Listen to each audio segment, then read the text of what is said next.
18ஆம் படி கருப்பசாமி துணை. என் தங்கப்பிள்ளையே, என் அன்பு குழந்தையான நீ வெற்றி பெற வேண்டும் என்பதற்காக தான் என் நெற்றி விபூதியை தொடச் சொன்னேன்.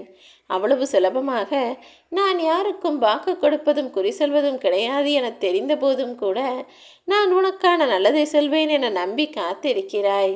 உன்னை எல்லா சூழ்நிலைகளிலும், இக்கட்டான சமயங்களிலும், பிரச்சனைகளிலும், சிக்கல்களிலிருந்தும் காப்பாற்றி கொண்டு உன்னை காக்கும் கடவுளாயிருக்கும் இந்த கருப்பசாமி இப்போது நான் சொல்லப்போவது சாதாரண வாக்கல்ல, உன் வாழ்க்கையில் பலிக்கப் போகிற சத்திய வாக்கு.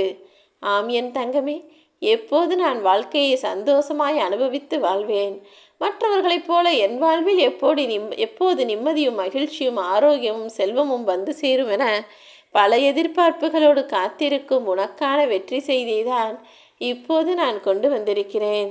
இனி எல்லாமே உனக்கு நல்லதாக நடக்கும். அதற்கு முன்பாக உன்னை சுற்றி இருக்கும் மனிதர்களில் இருப்பது உண்மையான முகமா அல்லது நல்லவர்களின் முகமூடியை போட்டு கொண்டிருக்கிறார்களா என்பதை தெரிந்து கொண்டு அவர்கள் மீது நம்பிக்கை வைக்க பழகு. இப்போதைய காட்டிலும் உன்னுடைய வாழ்க்கை சூழ்நிலையும் வாழ்க்கை நிலைமையும் நன்றாக மாறப்போகிறது. அப்போது நீ யார், எவர், ஏது என தெரியாமல் யாரையும் நம்பி மோசம் போய்விடக்கூடாது என் தங்கமே. ஏனெனில் எல்லாருக்கும் நான் ஒரு வாய்ப்பு கொடுப்பேன். காசு பணம் இல்லாதவர்களுக்கு செல்வத்தை அள்ளி கொடுத்து என்ன செய்கிறார்கள் என பார்ப்பேன். செல்வம் நிறைய கொண்டு ஆணவத்தோடு ஆடுபவர்களிடமும் அவர்களுக்கு வறுமை நிலையை உண்டாக்கி அந்த சூழ்நிலையில் எப்படி நடந்து கொள்கிறார்கள் என சோதனை செய்வேன். அப்படிதான் இப்போது உனக்கான நல்ல நிலைமையை தரப்போகிற இந்த நேரத்தில் நீ உன்னை சுற்றி இருக்கும் மனிதர்களையும் புரிந்து கொள்ளாமல் யதார்த்தமான ஆளாக, ஏமாளித்தனமாக, வெகுளித்தனமாக இருந்துவிட்டால் அடுத்தவர்கள் உன்னை அழித்துவிட்டு மேலேறி போய் விடுவார்கள் அல்லவா? அதனால்தான் நீ யாருக்கு உதவுகிறாயோ அவன் எதிரியா துரோகியா என்பதை தெரிந்து கொள் என சொல்கிறேன். நீ யாருக்கு உதவி செய்தாலும் அவர்கள் அதை மறந்து போய் நன்றி கெட்ட ஆளாக உனக்கு கெடுதல் செய்யக்கூடிய எதிரியாக மாறவும் வாய்ப்பிருக்கிறது. ஏனெனில் இங்கு மனிதர்கள் யாரை நம்பினாலும் அவன்தான் முதல் துரோகியாக மாறி துரோகம் செய்து விடுகிறான். நீயாவது உன்னை சுற்றி இருக்கும் மனிதர்கள் பேசுவது உண்மையா அல்லது சும்மாவே பகல் வேஷம் போட்டு நடிக்கிறார்களா என்பதை தெரிந்து கொள். இங்கு இருக்கும் மனிதர்களில் பாதி பேர் புறம் பேசுபவர்களாகவும் மீதி பாதி பேர் உள்ளொன்று வைத்து வெளியொன்று பேசுபவர்களாகவும் இருக்கிறார்கள். உண்மையிலேயே அவர்கள் மனதில் உன்னை பற்றி என்ன நினைக்கிறார்கள் என்பதை புரிந்து கொண்டு அவர்களுக்கு நம்பிக்கையும் பாசத்தையும் அன்பையும் கொடு என் செல்லமே. இப்படிப்பட்ட மனிதர்களுக்கு மத்தியில் வாழ்ந்து கொண்டிருக்கும் நீ வாழ்க்கையை அவ்வளவு சுலபமாக வாழ்ந்து ஜெயித்து விட முடியாது. இருந்தாலும் முயற்சி செய்கிறாய். நிச்சயமாய் நீ பேசக்கூடிய உண்மையும் உன்னுடைய முயற்சியும் உன்னை வெற்றி பெறச் செய்யும்.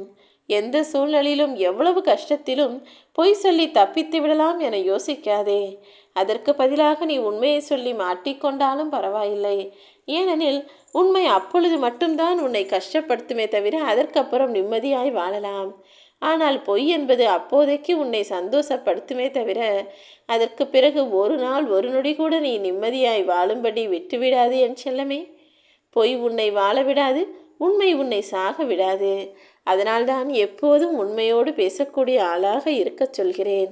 உனக்கு பிடிக்காத இடங்களிலும் உன்னை புரிந்து கொள்ளாத மனிதர்கள் இருக்கும் இடத்திலும் நீ எதுவும் பேசாமல் அமைதியாக அவ்விடத்திலிருந்து கடந்து போவதுதான் உனக்கு நல்லது. முடிந்த அளவிற்கு தனிமையை அதிகம் நேசிக்க கற்றுக்கொள். நீ தனிமையில் இருக்கும்போதுதான் நீ என்ன செய்கிறாய், மற்றவர்கள் என்ன செய்கிறார்கள், இன்னும் நீ என்ன செய்ய வேண்டும் என பல புரிதல்கள் உனக்கு புரிய வரும். நீ யாரையும் மாற்ற முயற்சி செய்ய வேண்டாம். ஏனெனில் அடுத்தவர்களை மாற்றுவதென்பது உன்னால் இயலாத காரியம். அதற்கு பதிலாக நீ உன்னையே மாற்றிக்கொள். அவர்களுக்கேற்றாற் போல கிடையாது. நீ அவர்களை விட்டு ஒதுங்கி போய் உனக்கான வாழ்க்கைக்கான முன்னேற்றத்தை பெறக்கூடிய அளவுக்கு மாற்றங்களை உருவாக்கிக்கொள் என் செல்லமே. இனிமேலாவது எதிரில் இருப்பவன் எதிரியா துரோகியா, நம்பலாமா வேண்டாமா என்பதை யோசித்து அதற்கேற்றாற் போல முடிவுகளை எடுக்க பழகு. உன் வாழ்க்கையில் நீ யாரையும் சார்ந்து மட்டும் வாழ்ந்து விடாதே. ஏனெனில் நிழல் கூட வெளிச்சம் உள்ளவரைதான் உனக்கு துணைக்கு வரும். உன் மனநிலையை குணப்படுத்தும் சக்தி வாய்ந்த மருந்து அவசியமற்ற விஷயங்களை மறப்பதுதான். மனிதர்களின் வாழ்க்கையில் நித்தமும் ஒவ்வொரு நாளும் ஒவ்வொரு வருடமும் எவ்வளவோ விஷயங்கள் நடந்து கொண்டும் கடந்து கொண்டும் தான் இருக்கிறது. அத்தனையும் உன்னால் மனதிற்குள் வைத்து கொள்ள முடியுமா? எது தேவையோ, எது முக்கியமோ, எது முன்னேற்றமோ அதை பற்றி மட்டும் ஞாபகத்தில் வைத்துக்கொண்டு மற்றவற்றையெல்லாம் மறந்து அவசியமற்ற விஷயங்களை அனாவசியமாய் தூக்கி சுமக்காமல் கடந்து வந்துவிடு. அதுதான் உனக்கு நிம்மதியை தரும். உன்னை நேசிப்பவர்களுக்காக நீ நிச்சயம் வாழ வேண்டும். அதே நேரத்தில் உன்னை வெறுக்கும் மனிதர்கள் கண் முன்னால் நீ வாழ்ந்து காட்ட வேண்டும், ஜெயித்து காட்ட வேண்டும் என்பதை மறவாதே. எப்போதும் இந்த கருப்பசாமி எல்லா சூழ்நிலையிலும் உனக்கு துணையாயிருந்து உன்னை வெற்றி பெறச் செய்வேன்.